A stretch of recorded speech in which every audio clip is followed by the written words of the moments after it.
Hey guys, nasa natin ngayon ang bagong-bagong Bristol Invictus 400.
Hey guys, sasapan ngayon ang bagong-bagong Bristol Invictus 400 na collaboration with Cove Motors.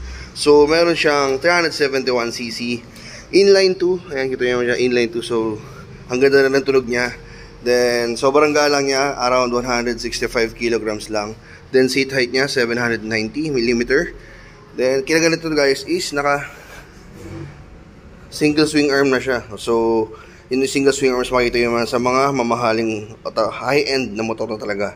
Isa dyan yung mga Italian brand, diba? So ito yung napakaganda. Sobrang lupet. Siyempre, 8 valves, dual overhead cam, fuel injected na siya, at yung ilaw, all LED lights. Sobrang pogi. Yun naman. Then, naka-TFT display na rin siya, guys. You know. Then, yung tangke niya is hindi ganun ka-bulky. So, sakto na siya kaya siya magaan. So, mali pala tayo 165 kilograms. Siya ay around 150 kilograms lang. So, para sa isang sports bike na 400cc, sobrang gaan niya. So, ito yung sports type na ni Assassin 400 ng Bristol. Ito yung guys, oh. Ito yung 13 liters fuel tank capacity. So, dito tayo sa harap niya guys. So, ito yung LED light niya. Sobrang angas nung dating. So, yan yung daytime running light niya pagka nyo pa nakabos yung headlight niya. So, yan. Sobrang pogi. Sobrang tapang ng dating. Then, gloss black yung colorway niya. Tapos, yung kanyang visor is, windshield is transparent. Ayan.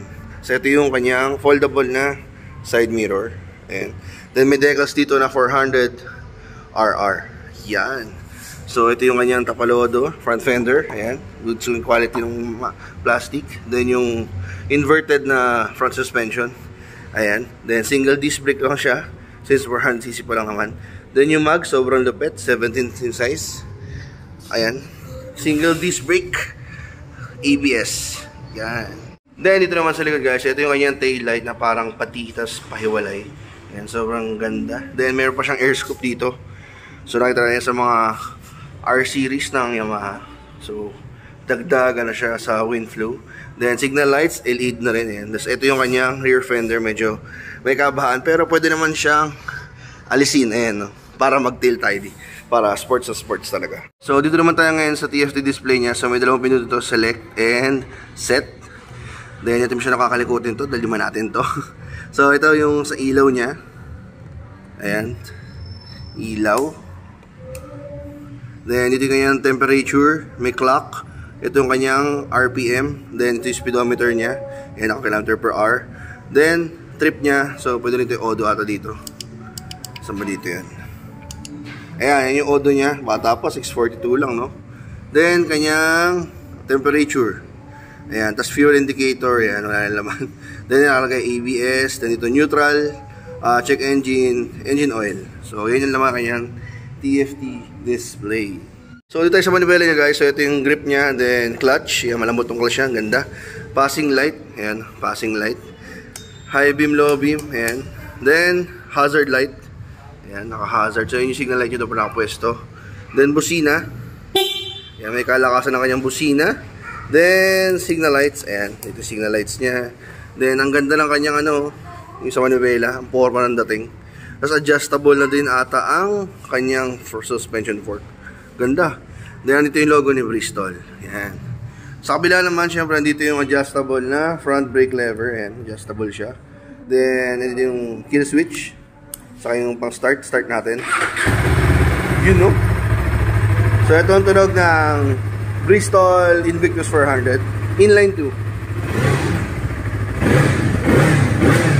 So, medyo tahimik pa siya dahil naka stock pipe pa siya, guys. Ayan, stock pipe. So, pag pinatong na ng mga slip-on yan, na mga shorty, is mas iingay pa siya. Then, syempre, ito yung throttle grip. Then, ito yung mode. Ayan, yung mode na to is sports mode and, ayan, clear mode. Then, ito yung kanyang patay ng ilaw. So, ayos to. May patay pa ng ilaw to, no?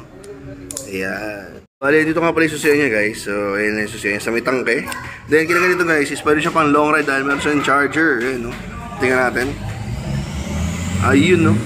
So, cable na lang kailangan natin. So, may pang long ride na tayo. Then, yung tangke ito, hindi siya ganun kalaki. Hindi siya ganun kataba. Hindi siya ganun kabalki. So, kayang-kaya yakapin na hita mo. Then, yung tank cap, ito yung tsura. Yan, di susi pa din. Yung iba kasi, diba? Ibang tank cap is dipihit na. Yung mga nabibili aftermarket. Grabe yun. Medyo delikado yun pag napagtripan ka. Then, dito tayo sa silya. So, yung sa rider, saktong foam. Makapal din. So, hindi masakit. So, hindi mo siya maipit yung betlog mo dito. O, ipit betlog syndrome. So, sakto lang kasi medyo mataas. Ay, sorry.